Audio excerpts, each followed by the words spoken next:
धर्म केवल सुनने के लिए नहीं होता कि कुरान मजीद को सुनो, हदीस को सुनो, श्रीमद् भगवत गीता को सुनो, गुरु ग्रंथ साहब को सुनो, उसको अमल में भी लाओ।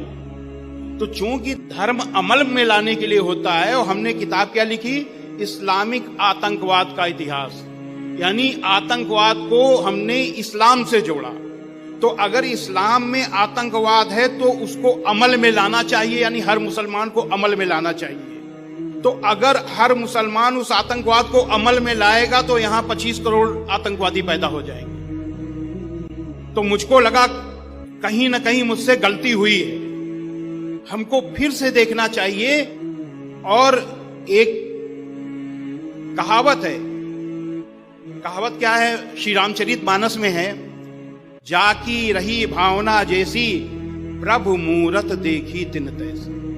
अगर आपकी भावना किसी भी जगह आतंकवाद को देखने की है तो आपको आतंकवाद दिखाई देगा।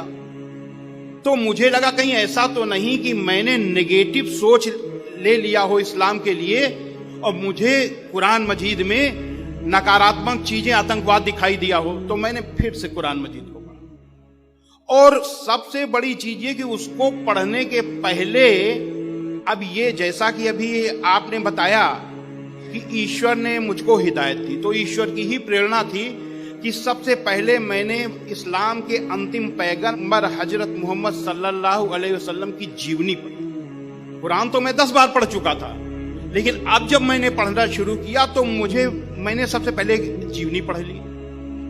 जब जीवनी पढ़ी तो मुझे ये लगा कि जिन आयतों को हमने आतंकवाद से जोड़ा था, वो आयतें आतंकवाद के विरोध के लिए आई।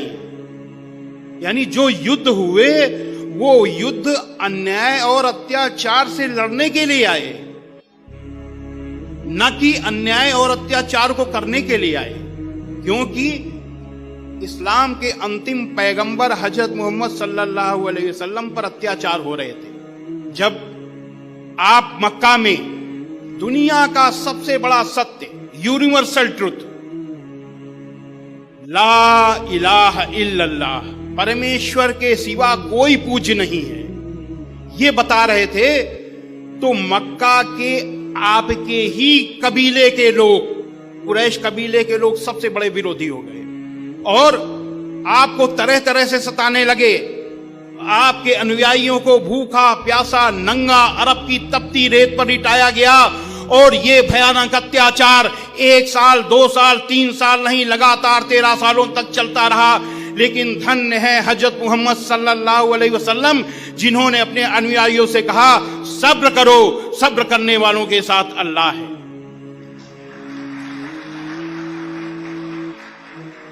जो साधु प्रवृत्ति के लोग होते हैं, जो नबी पैगंबर ईश्वर के दूत होते हैं, वो कभी भी बुराइयों से परास्त नहीं होते, बुराइयों से हारते नहीं हैं। समय को अनुकूलन देखकर कुछ समय के लिए बुराई से दूर हो जाते हैं, और जब समय अनुकूल होता है तो फिर उस बुराई को समाप्त करते हैं। तब जब हजरत मोहम्मद सल्लल्लाहु अलैहि वसल्लम ने देखा कि मक्का में अभी समय अनुकूल नहीं है, तो आप मक्का से मदीना चले गए।